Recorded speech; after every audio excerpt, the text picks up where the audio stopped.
আসসালামু আলাইকুম রহমতুল্লাহ। আশা করি আল্লাহর রহমতে সবাই ভালো আছেন। হাদিসের আলোকে দোয়া কবুলের 10 মুহূর্ত। আল্লাহ তাআলা পবিত্র কোরআনে বলেছেন, আর যখন আমার বান্দাগণ তোমাকে আমার সম্পর্কে জিজ্ঞাসা করবে, আমি তো নিশ্চয়ই নিকটবর্তী, আমি আহ্বানকারী ডাকে সাড়া দেই যখন সে আমাকে ডাকে, সুতরাং তারা যেন আমার ডাকে সাড়া দেয় এবং আমার প্রতি ঈমান আনে। আশা করা যায় তারা সঠিক পথে চলবে। সূরা আল বাকারা আয়াত 186। রাসূলুল্লাহ সাল্লাল্লাহু আলাইহি ওয়াসাল্লাম বলেছেন, দোয়া ইবাদতের মূল। তিরমিজি। দোয়ার মাধ্যমে বান্দা ও রবের মাঝে সম্পর্ক গভীর হয়।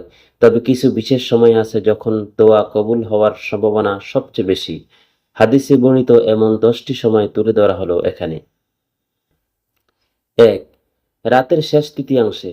রাসূলুল্লাহ সাল্লাল্লাহু আলাইহি সাল্লাম বলেছেন, যখন রাতের শেষ অংশ আসে তখন মহান আল্লাহ পৃথিবীর নিকটবর্তী আসমানে অবতরণ করেন এবং বলেন, কেউ কি আছে যে আমাকে ডাকবে, আমি তার ডাকে সাড়া দিব। কেউ কি আছে যে কিছু চাইবে, আমি তা দেব। কেউ কি আছে যে ক্ষমা চাইবে, আমি তাকে ক্ষমা করব। বুখারী।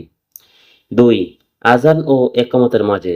রাসূলুল্লাহ সাল্লাল্লাহু আলাইহি সাল্লাম বলেন, আযান ও ইকামতের মধ্যবর্তী সময়ে দোয়া ফেরত দেওয়া হয় না।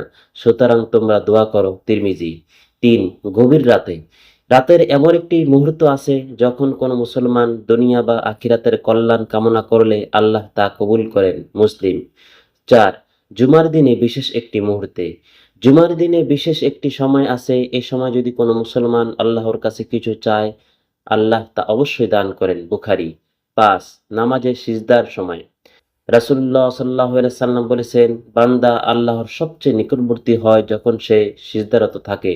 সুতরাং তোমরা এই সময় বেশি করে দোয়া করো। আবু দাউদ ও নাসাই। ৬. কারো অনুপস্থিতিতে তার জন্য দোয়া করলে। আবু দারদা রাদিয়াল্লাহু তাআলা আনহা থেকে বর্ণিত, রাসূলুল্লাহ সাল্লাল্লাহু আলাইহি সাল্লাম বলতেন, মুসলিম ব্যক্তি তার মুসলিম ভাইয়ের জন্য তার অনুপস্থিতিতে দোয়া করলে তা কবুল করা হয়। দোয়াকারীর মাথার কাছে একজন দায়িত্বপ্রাপ্ত ফেরেশতা থাকে। যখনই তার ভাইয়ের জন্য কল্যাণে দোয়া করে, দায়িত্বপ্রাপ্ত ফেরেশতা তার দোয়া শুনে আমিন বলতে থাকে এবং বলে, তুমি যে কল্যাণের জন্য দোয়া করলে, আল্লাহ অনুরূপ কল্যাণ তোমাকেও দান করুন। মুসলিম। ৭. ফরজ নামাজ শেষে। এক সাহাবী রাসূলুল্লাহ সাল্লাল্লাহু আলাইহি সাল্লামকে জিজ্ঞাসা করলেন, কোন দোয়া সবচেয়ে বেশি কবুল করা হয়? তিনি বললেন, শেষ রাতে এবং ফরজ সালাতের শেষে। তিরমিজি। আল ৮. লাইলাতুল কদরে। আল্লাহ বলেন, লাইলাতুল কদর নির্ধারণের রাত ১,০০০ মাসের চেয়ে উত্তম। সূরা আল কদর আয়াত ৩। রমজানের শেষ দশকের বেজর রাতগুলো এই মহিমান্বিত রাতটি আসে। আয়েশা রাদিয়াল্লাহু তাআলা আনহা বলেন, রাসূলুল্লাহ সাল্লাল্লাহু আলাইহি সাল্লাম রমজানের শেষ ১০ রাত অন্য সময়ের তুলনায় অনেক বেশি ইবাদত করতেন। মুসলিম। ৯. বৃষ্টির সময়।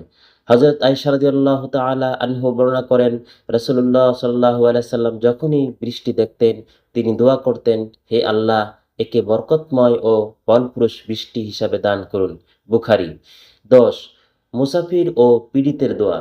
রাসূলুল্লাহ সাল্লাল্লাহু আলাইহি সাল্লাম বলেছেন, ৩টি দোয়া নিঃসন্দেহে কবুল হয়: অত্যাচারিতের দোয়া, সফররত ব্যক্তির দোয়া এবং পিতার দোয়া সন্তানের বিরুদ্ধে। তিরমিজি। আল্লাহ তাআলা আমাদেরকে সকলকে আমল করে চলার তৌফিক দান করেন। আমিন।